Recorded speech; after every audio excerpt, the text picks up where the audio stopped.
ඔබ අප රැඳී සිටි නියුව ගුවන්විදුලිය සමගින් සෑම පසුරු 5:30ට ඔබ වෙත ගෙනෙන පහන් තරුව සමගින් එක්වන්නට අපි ඔබට දැන් ආරාධනා කරනවා.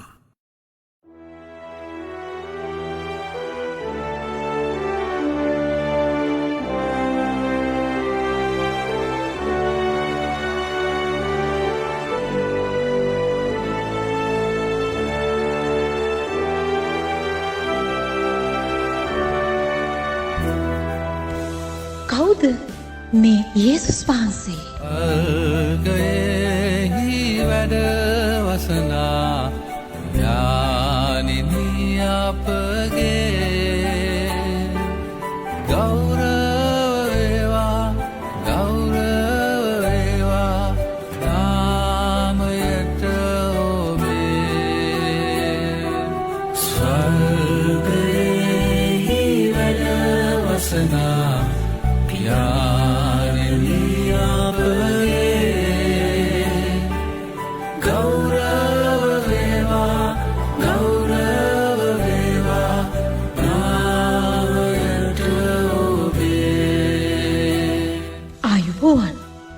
අපි හැමෝම අසා ඇති චරිතයක් වන යේසුස් වහන්සේ කියන්නේ කවුද? ස්වර්ගයෙහි මෙන් පොළොවෙහි කැමැත්ත ඉටුවී ඔබේ පැමිණේවා රාජ්‍යය ඔබේ ස්වර්ගයෙහි මෙන් පොළොවෙහි කැමැත්ත ඉටුවී ඔබේ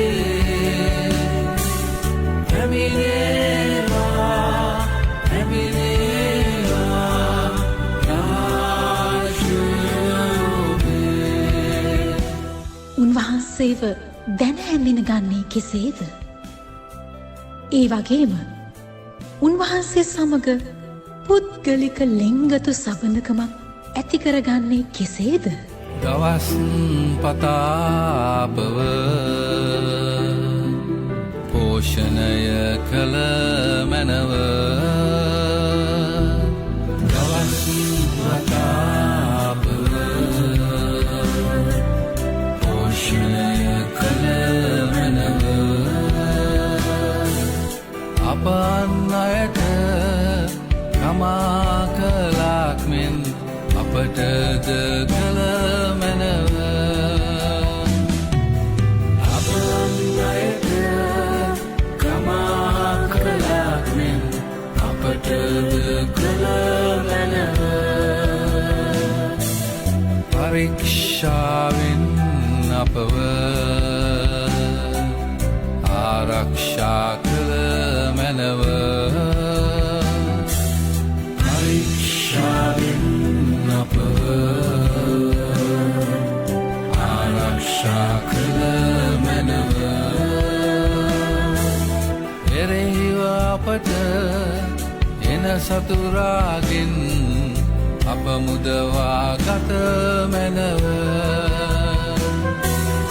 එරෙහිව අපට එන සතුරාගෙන් අප මුදවා ගත මැනව. මේ කරුණු පිළිබඳව සරල පැහැදිලි කිරීමක් කරන්නට අපි ආචාර්ය යොහාන් හේනටිගලට ආරාධනා කළා. දැන් මෙන්න ආචාර්ය යොහාන් හේනටිගල.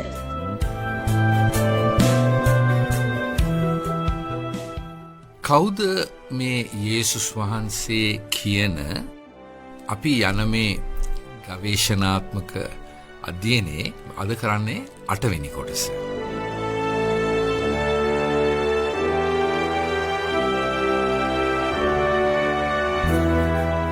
අපි දැක්ක මේ දක්වා නොඑක් දේවල් සිද්ධ වුණා. අද අපි දකින දෙයක් තමයි යේසුස් වහන්සේ උන්වහන්සේගේ අනුගාමිකයන් සමග යුදේ සේවය කිරීම කියලා. දැන් යේසුස් වහන්සේ තම අනුගාමිකයන් එකතු කරගෙන සේවය කරන්න පටන් ගත්තා. මේක සඳහන් වෙනවා බයිබල් පද කිහිපයක. එක දෙයක් මතක තියාගන්න ඕනේ, අපි දැන් මේ වෙනකොට ඔබ අහුම්කන් දීලා මේ සූදානමෙන් මේකට අද ඉන්න නිසා බයිබලයක් තමන් ළඟ තබා ගත්තොත් හොඳයි. එහෙම නැත්නම් මම මේ කියන බයිබල් පද ටික ලියාගෙන පසුව ඔබ වැඩි දුර අධ්‍යයනයේදී පාවිච්චි කරනවා නම් වඩා හොඳයි කියන එකයි මගේ හැඟීම. හොඳයි අපි බලමු මොනවද උනේ කියලා. දැන් මෙතන කියනවා ඒ යොහාන් සුභාරංචි 3 වෙනි පරිච්ඡේදයේ කියනවා 22 ඉඳලා 24 දක්වා. ඉන්පසු යේසුස් වහන්සේද උන්වහන්සේගේ ගෝලයෝද යුදා ප්‍රදේශයට පැමිණියෝ. එහිදී උන්වහන්සේ ඔවුන් සමග නැවතී සිට බෞතිස්ම කළසේක. දැන් උන්වහන්සේ ගෝලයක ගිහිල්ලා අර යොහාන් කරා වගේම බෞතිස්ම කරනවා. එක දෙයක් මතක තියාගන්න ඕනේ මෙතෙන්දී මම මුලින්ම කියන්නම්. පසුව සඳහන් වෙලා තියෙනවා මේ ගෝලයෝ තමයි බෞතිස්ම කරේ. ඊටමත් වැදගත් දෙයක් යේසුස් වහන්සේ කිසිම කෙනෙක් පුද්ගලිකව බෞතිස්ම කරේ නැහැ. ඒකට හේතු අපිට පස්සේ කතා කරන්න පුළුවන් ඕනේ වුණොත්. මොකද එහෙම කරා නම් එයා විශේෂ කෙනෙක් වෙනවා නේද? නමුත් යේසුස් වහන්සේ බෞතිස්ම කරේ නැහැ. ගෝලයන් තමයි කරේ. යොහාන්ද ශාලිම් ළඟ වූ ඒනොන් යන ස්ථානයේ බොහෝ වතුර තිබුණ බැවින් බෞතිස්ම කරමින් හිටියා එතනත්. යොහාන් මතකනේ ස්නාවක යොහාන් අපි කිව්වේ බෞතිස්ම යොහාන් කියන කෙනා. එයාත් වෙනම කරමින් හිටියා. දැන් යේසුස් වහන්සේගේ ගෝලියොත් වෙනම කරනවා. දැන් මෙතෙන්දි සඳහන් වෙනවා මේ යොහාන් බෞතිස්ම මේ යේසුස් වහන්සේ ගැන සාක්ෂි දරපු කතාව. යොහාන් 3 වෙනි පරිච්ඡේදය 25 26. දැන් මෙතන පොඩ්ඩක් ඔබ කියවන්න. එක තැනක යොහාන් බෞතිස්ම කරනවා. මෙතන යේසුස් වහන්සේගේ ගෝලියෝ බෞතිස්ම කරනවා. දැන් මෙතෙන්දී යොහාන්ගේ ගෝලියෝ අනිත් අය අතරේ පොඩි මේ පවිත්‍ර වීම ගැන වාදයක් පටන් ගත්තා. එතකොට ඒගොල්ලෝ ආවා යොහාන් ළඟට ඇවිල්ලා කිව්වා රබ්බි කියන්නේ ගුරුතුමනි කියන එක.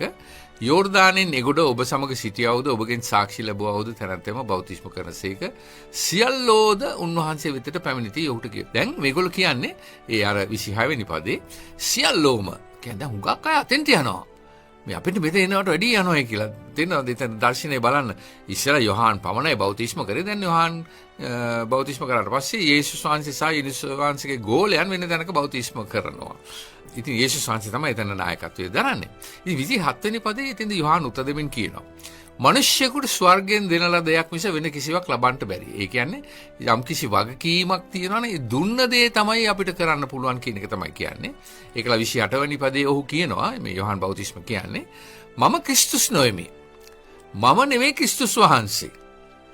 නමුත් උන්වහන්සේට පළමුවෙන් එවන ලද්දෙමි මා කී විට නුඹලාම සාක්ෂිකාරයෙක්. මෙයා කිව්වන් කලින් මම තමයි කලින් ආවේ මට ඊළඟට එනකගේ සපත්තු වල පටි ගැට ගහන්නවත් මට සුදුසුකමක් නැහැ කියලා.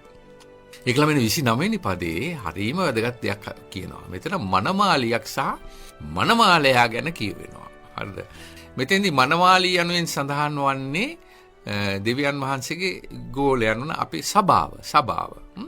ඇදහිලිවන්තයන්ගේ සභාව කියනවා. මනමාලයා කියන්නේ හැටියට සඳහන්වන්නේ යේසුස් වහන්සේ. ඉතින් දැන් මෙතන 29 වෙනි පදේ කියන්නේ මනමාලී ඇත්තා මනමාලයාය. නමුත් මනමාලයා ළඟ සිට ඔහුගේ වචන අසන ඔහුගේ මිත්‍රයා මනාලයාගේ හඬට බොහෝ සෙයින් ප්‍රීති වෙයි.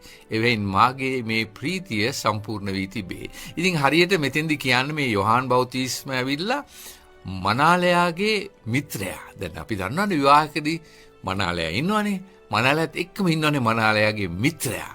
ඉතින් එයා බොහෝ ප්‍රීතිය ලැබෙනවායි කියන එකයි. දැන් ඒක කළා මෙයා කියනවා දැන් යේසුස් වහන්සේ ගැන කියන්නේ උන්වහන්සේ වර්ධනය වෙන්නත් මා අඩු වෙන්නත් ඕනෑ. දැන් උන්වහන්සේ ඉහළට යන්න ඕනේ මාව නිකන් මැකී යන තත්වයකට පත් වෙන්න ඕනේ කියන එක තමයි කියන්නේ. ඉහළින් එන්නා වූ තැනන් වහන්සේ සියල්ලන්ට වඩා උතුම්ය.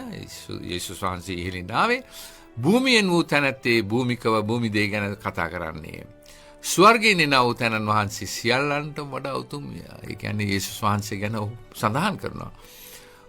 උන්වහන්සේ දුටුවා වූ ඇසුවා වූ දේ දැක සාක්ෂි දෙනසේක ඒත් කවරෙක්වත් උන්වහන්සේගේ සාක්ෂි පිළිගන්නේ නැත. උන්වහන්සේගේ සාක්ෂි පිළිගත් තැනැත්තේ දෙවියන් වහන්සේ සැබෑවන්ත බවට මුද්‍රාව තබා තිබේ. දැන් බලන්න මුද්‍රාවක් තබලා තියෙනවා යේසුස් වහන්සේව අදහන අයට. මක් නිසාද දෙවියන් වහන්සේ විසින් එවලාද තැනන් වහන්සේ කියන්නේ යේසුස් වහන්සේ දෙවියන් වහන්සේගේ වචන කතා කරනසේක. මොකද යේසුස් වහන්සේ කියන්නේ දෙවියන් වහන්සේම තමයි මනුෂ්‍ය විසින් මේ ලෝකෙට පැමිණියා. ඉතින් එහෙමනම් දෙවියන් වහන්සේගේ වචනම තමයි උන්වහන්සේ කතා කරන්නේ.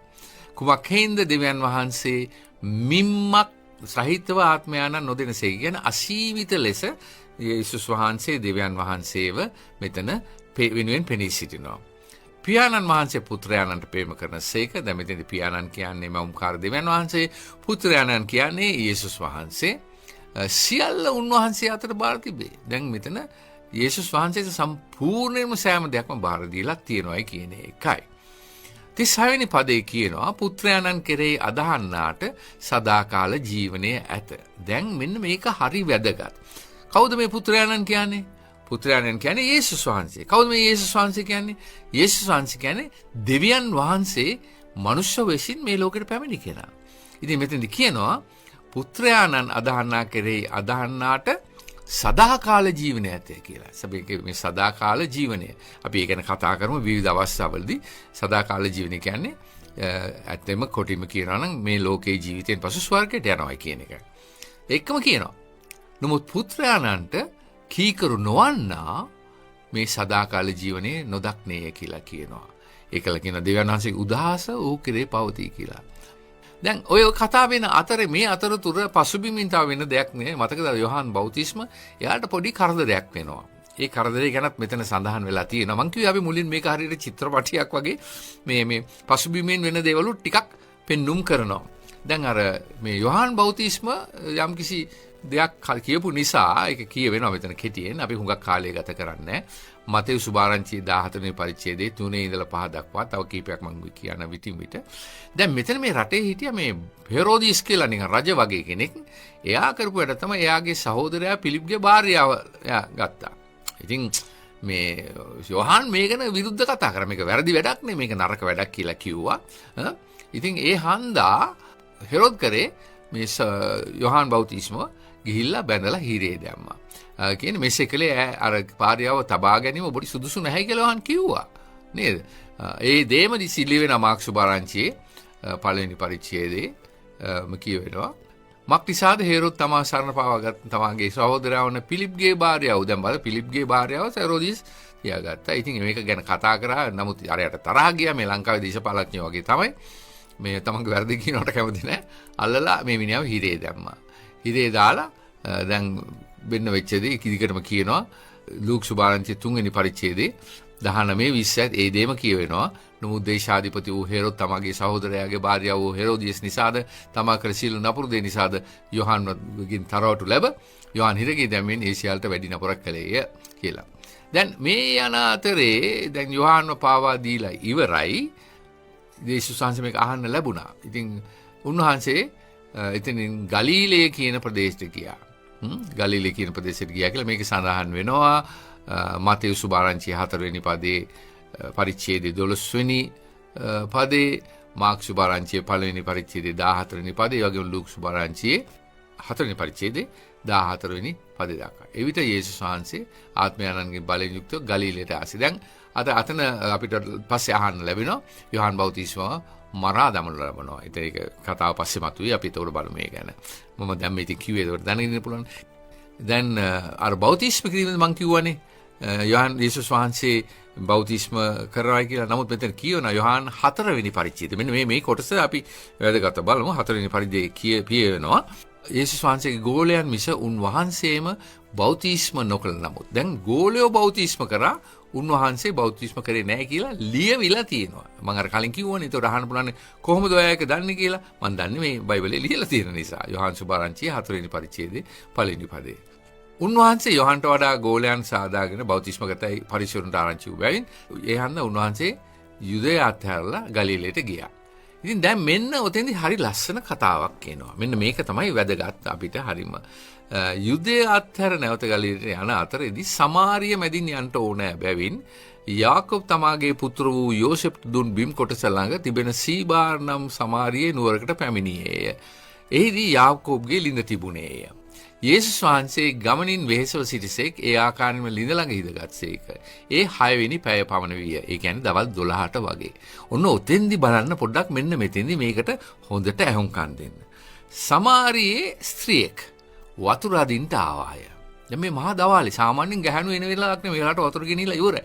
නමුත් මේ ගැහණිය මහා දවාලේ එනවා. එන්නේ අනිත් අයම මගහරින්න. ඒ කියන්නේ මෙයාට මොකක් හරි ප්‍රශ්නයක් තියෙනවා නේද? නිකන් හිතන්න පුළුවන්. බලමු මොකක්ද උනේ කියලා. දැන් ඒතකොට යේසුස් වහන්සේ යාට කියනවා මට බොන්ට දෙන්නයි කිව්වා කියලා. වතුර ටිකක් දෙන්න කියලා යාට කීසේක. 8 වෙනි පදේ කියනවා උන්වහන්සේගේ ගෝලෙ දැන් කෑම මිලට ගන්න ටවුමට ගිහිල්ලා. නුවරට ගොස් ඉඳලා නමුත් උන්වහන්සේ මෙතන ඉඳගෙන වතුර ඉල්ලනවා. ඉතින් එවිට සමාරියේ ස්ත්‍රිය උන්වහන්සේට කියනවා මේ බලන්න මේ කියන්නේ සමාරිය කියන්නේ නිකන් අඩු ජාතිය වගේ. ඒ වගේ තියෙන නිකන් කුලයෙන් අඩු වගේ කට්ටියක් කියමුකෝ. ඒ වගේ කට්ටියක්. ඉතින් යේසුස් වහන්සේ කියන්නේ උසස් කට්ටියක් නේ ඒ යුදෙව්වන්ගේ ඒ වගේ ඉතින්. මේ මෙතන නමුත් ඉතින් එතකොට කියනවා ඒ සමාරිය ස්ත්‍රිය කියනවා යුදෙව් කෙනෙකු ඔබ සමාරිය ස්ත්‍රිය කොන මගෙන් බොන්ට ඉල්ලන්නේ කොහොමද කියලා අහනවා. ඒකල එතන නැත්නම් බයිබලේ වරහන් ඇතුළේ දාලා තියෙනවා මක් නිසාද සමාරියයන් සම යුදෙව්වන් ගනුදෙනුවක් නැති කියලා. යේසුස් වහන්සේට උත්තර දෙමින් කියනවා දෙවියන් වහන්සේගේ දීමනාවත් මට බොන්ට දෙන්නයි නුඹට කීවේ කවුද කියාත් නුඹ දැනගෙන සිටියා නම් නුඹ ඔහුගෙන් ඉල්ලනවා ඇත. එවිට ඔහු නුඹට ජීවනදායක වතුර දෙනවා ඇතයි කීසේ. දැන් යේසුස් වහන්සේ කියනවා වතුර ඉල්ලනවා ඉස්සලා මේ ගැහණියගෙන්. ගැහණිය ප්‍රශ්න කරාම කියනවා මම නුඹට ජීවනදායක වතුර දෙනවායි කියලා. දැන් ඔන්න ස්ත්‍රිය බලනවා දැන් මොලේ තියෙන ගැහණියක් නේ කල්පනා. එයාට පේන්නේ මේ ආත්මික දේ. යේසුස් වහන්සේ කියන ආත්මික දේ තේරෙන්නේ නැහැ. ඒ නිසා ඇය කියා සිටිනවා ස්වාමීනි වතුර අදින්න භාජනයක්වත් ඔබට නැහනේ. ඉතින් ලිඳක් ගැඹුරුයි. එහෙනම් කොහොමද මේ ජීවනදායක වතුර මට දෙන්නේ කියලා අහනවා. සාධාරණ ප්‍රශ්නයක් නේද? මේ බාල්දියක්වත් අතේ නැහැ. ගැඹුරයි ලිඳක් කොහොමද වතුර දෙන්නේ කියලා. එයාට තේරුන්නේ නැහැ යේසුස් වහන්සේ කිව්වේ මොකද්ද කියන. යේසුස් වහන්සේ කිව්වේ ජීවනදායක වතුර. ඒක ආත්මයට වතුර කියන එක.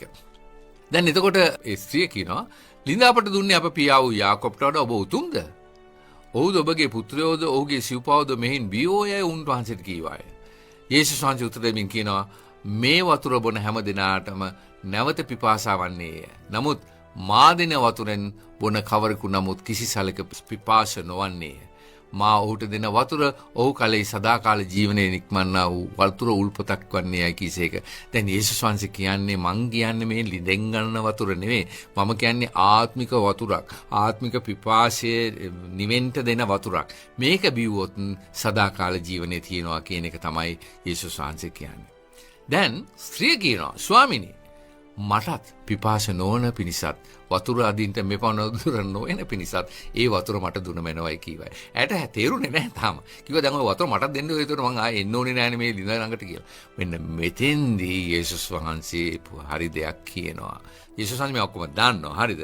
කියනවා ගොස් නුඹේ පුරුෂයාව කැඳවාගෙන එන්නයි යේසුස් වහන්සේ ඇයට කීය. මෙන්න මෙතන පොඩි ප්‍රශ්නයක් මතුවෙනවා. ඉතින් එතකොට ස්ත්‍රිය කියනවා උන්වහන්සේට කියන උත්තර දෙමින් මට පුරුෂයෙක් නැතයි ඇය කීවාය. දැන් යේසුස් වහන්සේ එතකොට ඇයට කියනවා මට පුරුෂයෙක් නැතයි ඔබ කීවා හරි කතාව.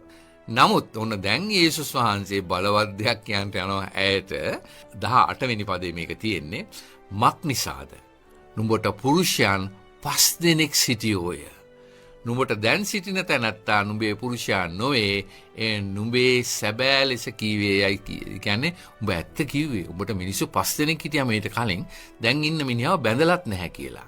ඉතින් අපිට හිතා ගන්න පුළුවන් සාමාන්‍යයෙන් මේ ලෝකේ මට්ටමින් අපි බැලුවොත් එහෙම ඊ타ත්ම අර නරක කියලා කියන්නේ එවැනි ස්ත්‍රියක්. හැබැයි යේසුස් වහන්සේ මේ ඔක්කොම දන්නවා. මේක සමහරට බොහෝ විට මේක සැලසුම් සහගත වෙච්ච සිද්ධියක්. එතකොට ස්ත්‍රී උන්වහන්සේට කියන්නේ ස්වාමීනි ඔබ අනාගත වක්තු කෙනෙකු බව මට පෙනේ. අපගේ පියවරු මේ කන්දේදී නමස්කාර කළෝය. නමුත් මනුෂ්‍යයන් විසින් නමස්කාර කරන්නට යුතු ස්ථානය යෙරුසලමේ යයි උන්වහන්සේලා කියන්නයි කිව්වාය. යේසුස් වහන්සේ ඇයට කියන ස්ත්‍රිය මා විශ්වාස කරන්න. මේ කන්දේදීවත් යෙරුසලමේදීවත් නුඹලා පියාණන් වහන්සේට නමස්කාර නොකරන කාලේ පැමිණෙන්නේය. නුඹලා නමස්කාර කරන්නේ නොදන්න දෙයටය. අපි දන්න දෙයට නමස්කාර කරමු. මක් නිසාද?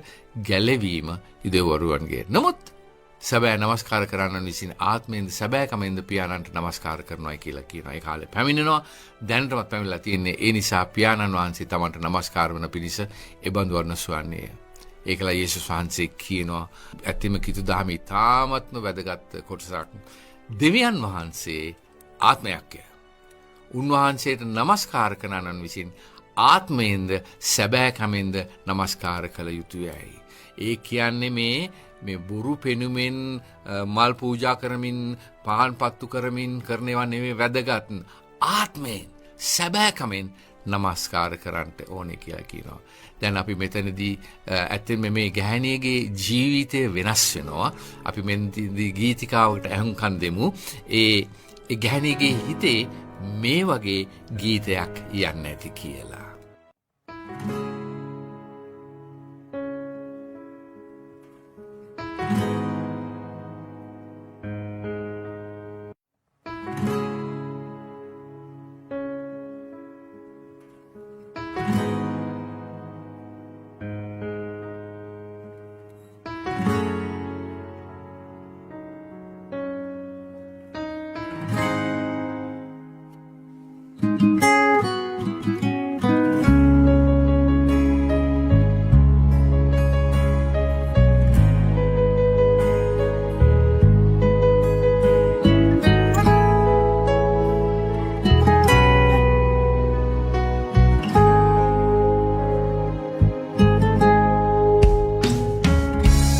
කරු ලෙසින් නැවුම් සුවඳින් ඔබේ දැහැතින් මැවුනමා උඩඟු කමින් තන්හාවෙන් අනුරාගෙන් දැපුනමා විසපඹරුම් මෙන් සලෙලුන් සනසවමින් නැසුනමා මෙලොව නීරෙන් විනාශයෙන් කෙලෙස ලබම් සැනසුමා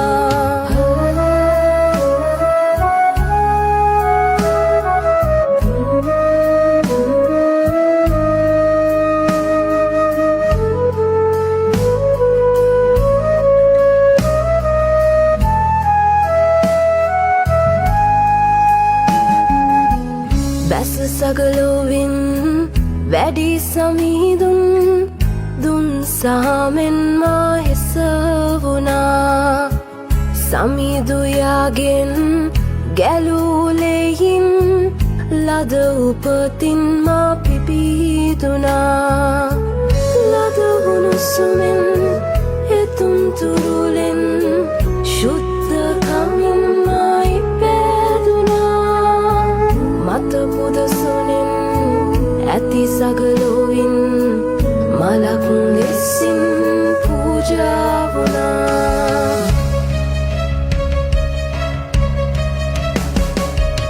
යේසුනි සමීදුනි නමදිමි නමදිමි මුළු හදයෙන් මුළු ආත්මයෙන් ඔබව නමදිමි මුළු ශක්තියෙන් මුළු බුද්ධියෙන් ඔබව නමදිමි ඔබව නමදිමි ඔබව නමදිමි හොඳයි. දැන් ඒ ගීතේ පදවලට ඔබ සමන් දුන්නා නම් ඔබට තේරුම් ගන්න පුළුවන් ඇය තුල මොන වගේ වෙනසක් වුණාද කියලා. මේ හරියට මේ වගේ ඇය ගීතකාවක් ගයන්ට ඇති. දැන් ඒ අවස්ථාවේදී ඇය උන්වහන්සේට කියනවා මෙසියස් වහන්සේන බව අපි දන්නවා. උන්වහන්සේ ආම සියල්ල අපට දන්වන සේක්වයි කිව්වා. ඒකල ඒතකොට යේසුස් වහන්සේ කියනවා නුඹ සමග කතා කරනවා මම උන්වහන්සේයි යේසුස් වහන්සේට කීසේක. ඒ අවස්ථාවේදී ගෝලයෝ ආවා. ඇවිල්ලා උන්වහන්සේ සමග ස්ත්‍රී කතා කරමින් දැක සිටියා. ඒගොල්ලෝ මවිත වුණා. ඒත් ඔබ කුමක් සොයනසේක්ද එනොත් ඇය සමග කතා කරන්නේ මක් නැහැ. කිසිවෙක් ඇහුවේ නැහැ. මොකද මේ කතා කරන්නේ මේ ගැහණි එක තනියම මේ මහා දාවල් 12 කියලා ඒගොල්ලෝම කවුරුත් ඇහුවේ නැහැ. හැබැයි මේ ස්ත්‍රිය කරපු වැඩේ දැන් 28 වෙනි පදයේ අපි දකිනවා එකල ස්ත්‍රී සමාගේ කලය තබා නුවරට ගොස් මා කළ සියල්ල මට කීවා වූ මිනිසෙකු බලන්ට එන්න ක්‍රිස්තුස් වහන්සේ දෝ හෝයි මනුෂ්‍යයන්ට කීවාය. එවිට ඔහු නුවරින් පිටත උන්වහන්සේ වෙතට ආවේ. ඔක්කොම කට්ටිය. ඒ අතර ගෝලියෝ කතා කොට කිව්වා රබ්බී කියන්නේ ආචාර්යවරුනි කෑව මැනවයි උන්වහන්සේ ඉල්ලා සිටියේ. ඒතකොට යේසුස් වහන්සේ කියනවා නමුත් උන්වහන්සේ නුඹලා නොදන්නා කෑමක් කන්නට මට තිබේ යයි කීසේක. ඉතින් අහුව කවුරුත් කෑම ගෙනාවද කියලා ඒගොල්ලෝ කතා කරන්න පටන් ගත්තා. ඒතකොට යේසුස් වහන්සේ කියනවා මාගේ කෑම නම් මා වූ තනන් වහන්සේගේ කැමැත්ත කොට උන්වහන්සේගේ වැඩ ඉෂ්ට කිරීමේ. එතෙන්දී කියන්නේ අර ස්ත්‍රියට කතා කරමින් ඇගේ ජීවිතය වෙනස් කරමින් තවත් බොහෝ දෙනෙක්ගේ ජීවිතය වෙනස් කිරීම තමයි උන්වහන්සේගේ ආහාරය කියන එක.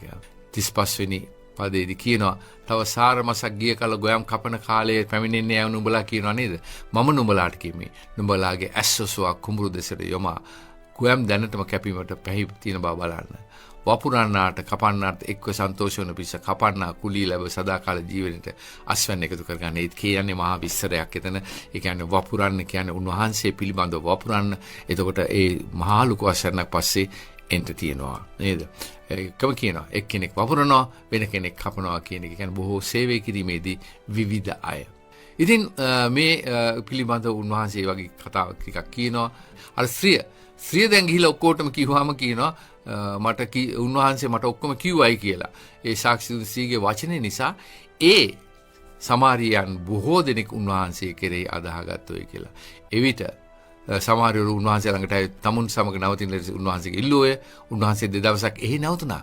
දැන් මේ ආශිර්වාද කරන්න නැති අර අඩු කුලේයයි කියලා කිව්වේ. එහෙම මේ වචනේ පාවිච්චි කරන්න අපි හොඳ නැහැ. නමුත් ඒ අයත් සමග උන්වහන්සේ දවස් දෙකක් ගත. උන්වහන්සේ ඉදිරියේ කිසිම අඩු කුලයක කෙනෙක් නැහැ. උන්වහන්සේ අපි ඔක්කොම එක කුලේ.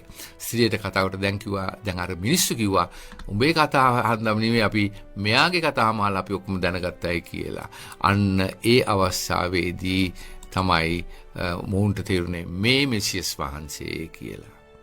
හොඳයි, එහෙමනම් අපි නැවත හමු වෙන තෙක් ඔබ සමට ජේසුස් පිහිටයි.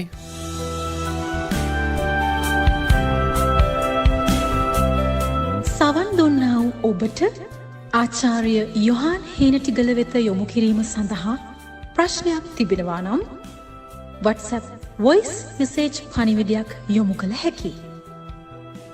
WhatsApp අංකය ධන ලකුණ 1-4-1-6-2-4-9 ඉංග්‍රීසි භාෂාවෙන් +1-4-1-6-0-4-9-0.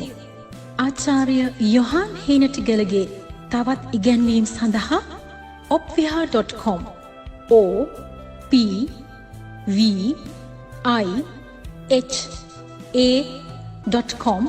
වෙබ් අඩවිය වෙත පිවිසෙන්න. ඔබ සැමට ජේසු පිහිටයි.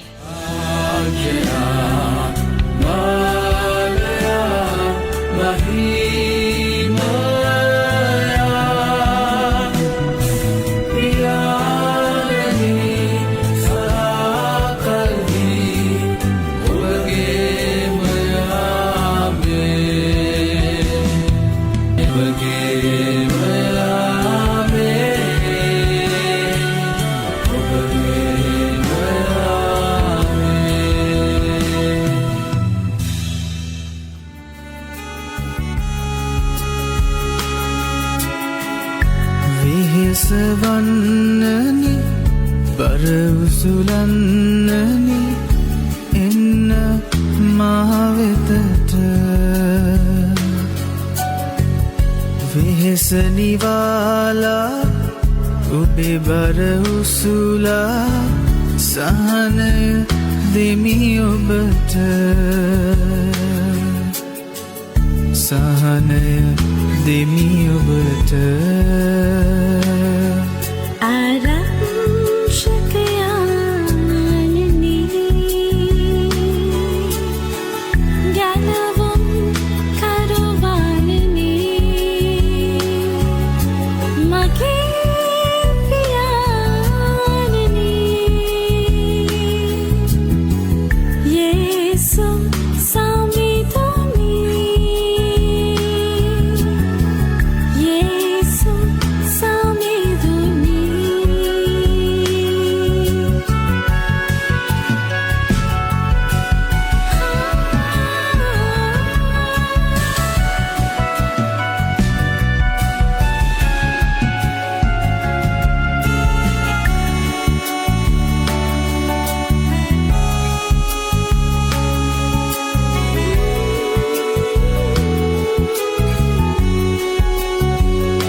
යන විටදී දැවෙන්න ඉඩ නොදෙමි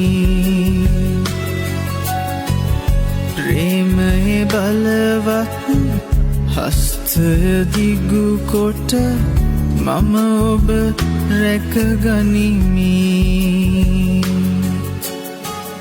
මම ඔබ රැකගනිමි